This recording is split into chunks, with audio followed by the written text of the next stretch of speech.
Okay, so let me give you a few more tips on doing research. Again, I'm going to show you a little bit about the library website in terms of its search engine, but I would also recommend highly Google Scholar. Not Google, but Google Scholar, and I'll show you the difference. For example, if you were, let's say, doing a paper instead on, you guys have been assigned the Old Kingdom of Egypt or the Classic Maya. Imagine, for example, you had to do something on the collapse of Teotihuacan, which we're going to talk about. Well, if you look up collapse Teotihuacan, you'll get a number of sources. Since it's Google Scholar, most of these are going to be journal articles and books that are published by universities, right? And you can see already some of them.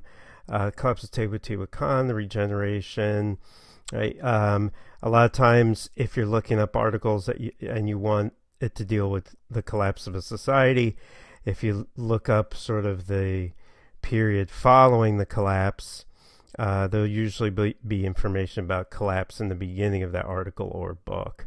Let's see, here's one, Teotihuacan, right?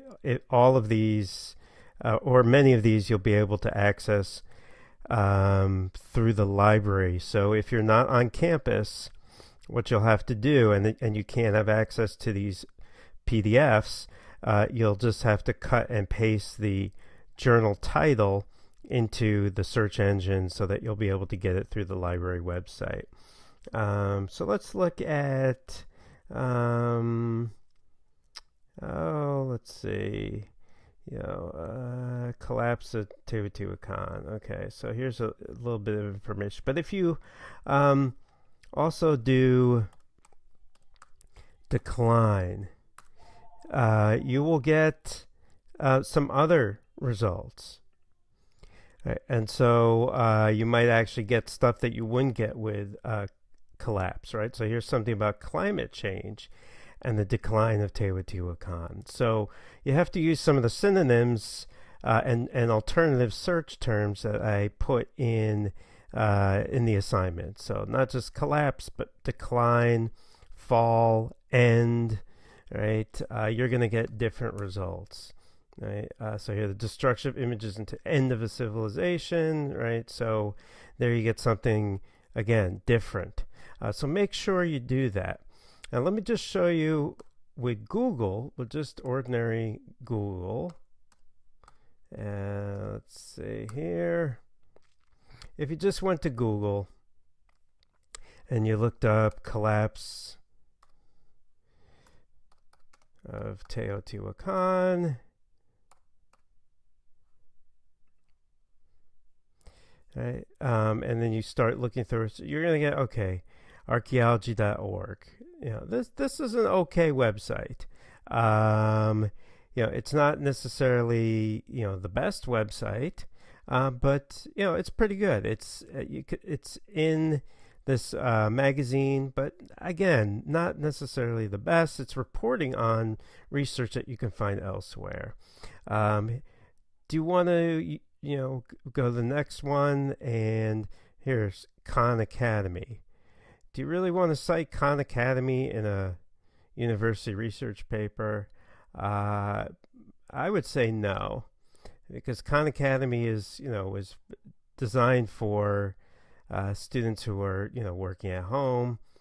It could be written by scholars, but then again, not necessarily, right? People probably did their research, but I mean, this is for a very general audience. Have I had students cite Khan Academy in a paper? Yes, but I don't think it's a very good idea. I'll be honest with you.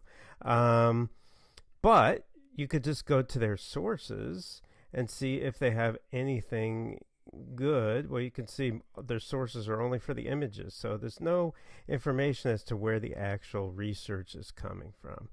Wikipedia, again, like I've said before, you can don't cite Wikipedia, but you can use Wikipedia by all means. So if you went to the collapse area and you see, okay, something about societal problems leading to collapse, well, then you can just cut and paste this and go to our library website over here, paste the article title in, and now you can have the PDF through the library. Right? And so that's a good way to do it, is to actually go on Wikipedia and then find all the good sources that have been cited in Wikipedia, get those sources, and then use them for your paper. So, by all means, you should be using Wikipedia, but you should not be citing it. You should be using it as a first step to get the different sources that will be useful for your paper. Right? You could also use a website called academia.edu. It's almost like, I consider it almost like a Facebook for people in academia, and you can do searches. It's a little limited, but you might find some things there. So if you go back to our homepage and you go back to the library, right, this will give you some information, this search engine over here. So you'll get some hits that you don't get from the Google Scholar. So I would try the University Library, Google Scholar, the citations in Wikipedia, the ebooks that I posted. I think if you look at those, you'll have a very good start to the paper and